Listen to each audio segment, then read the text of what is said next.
Hey everyone, and welcome to today's Explainer. We're jumping right in to look at a truly bold architectural houseplant. This is a plant that looks incredibly dramatic, yet it famously thrives on absolute pure neglect. We are diving deep into a complete care and growth guide for the African milk tree, or as it's scientifically known, Euphorbia trigona. All right, let's get into it.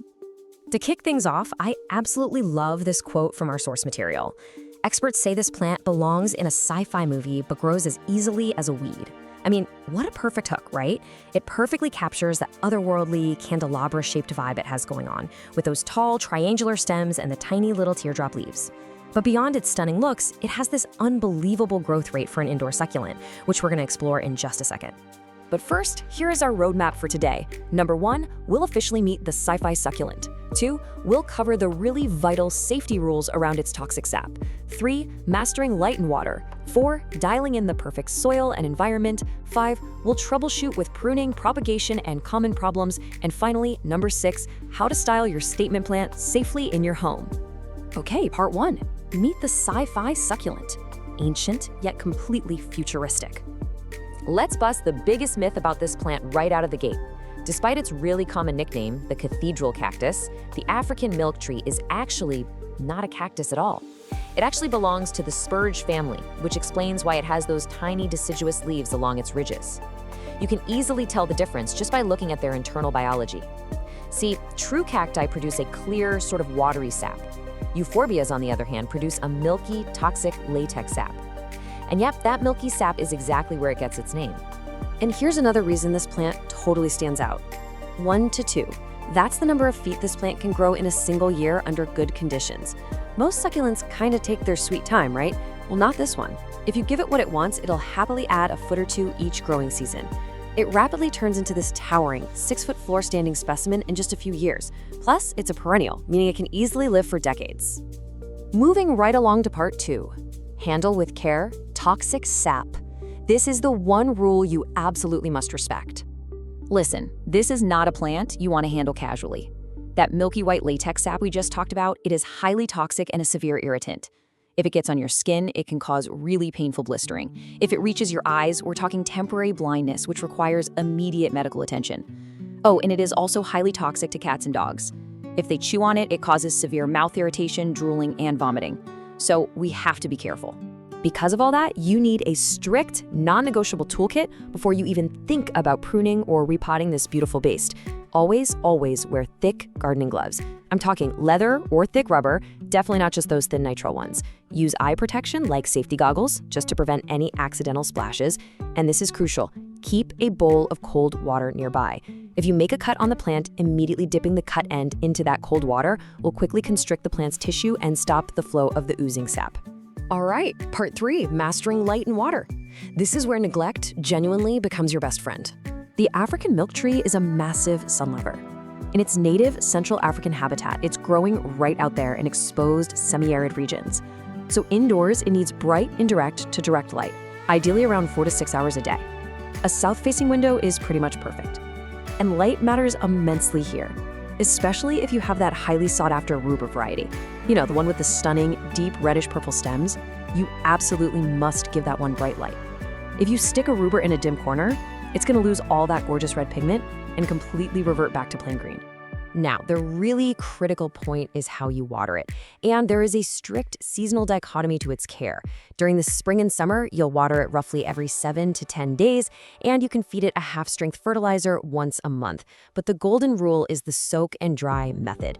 You water it thoroughly until the water drains out the bottom, and then, this is the hard part for some of us, you literally leave it alone until the soil is 100% completely dry.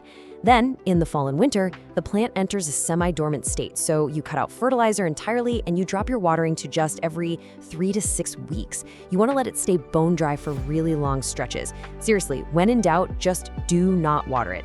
If you do happen to mess up the watering, don't panic, the plant's going to tell you. Overwatering is absolutely the biggest killer here. The warning signs include a mushy base, yellowing stems starting from the bottom, or if the plant physically feels wobbly in its pot. If it's wobbly, that means the roots have literally rotted away.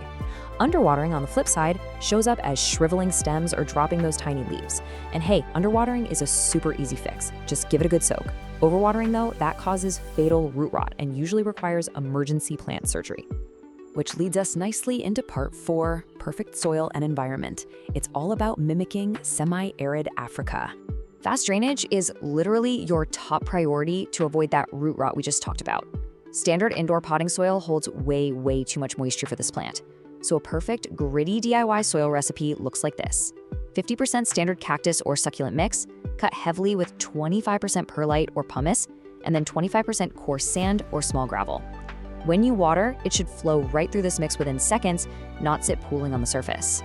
As for the room climate, I gotta say this plant is embarrassingly easy to please. It absolutely loves standard household temperatures, right between 65 and 85 degrees Fahrenheit. Because it's fully adapted to semi-arid conditions, your standard, dry, 30 to 50% household humidity is completely perfect. So no, you don't need fussy pebble trays or expensive humidifiers.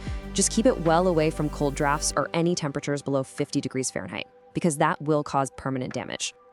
All right, part 5, pruning, propagation, and problems. Let's talk about multiplying your sci-fi survivor.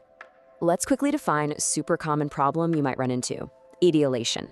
If you notice your plant's stems are growing noticeably longer, thinner, and weaker than normal, and you're seeing really wide spacing between the thorns, your plant is etiolated. It's literally stretching out, begging you for a sunnier window.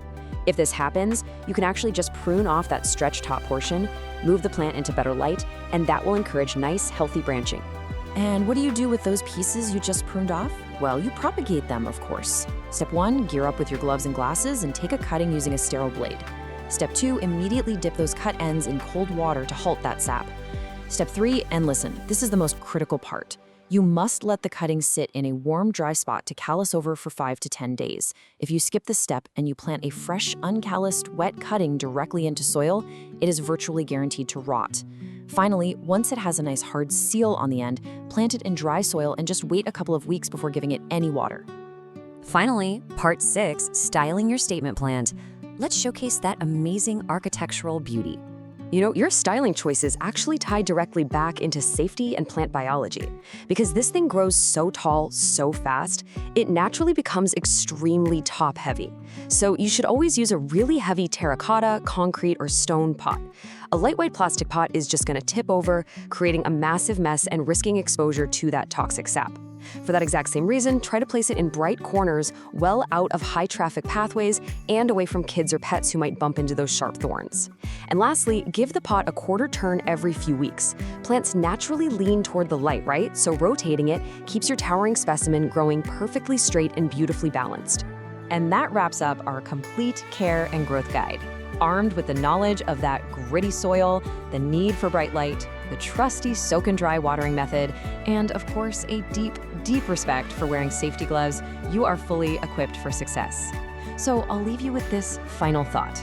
Are you ready to welcome this beautiful sci-fi beast into your home?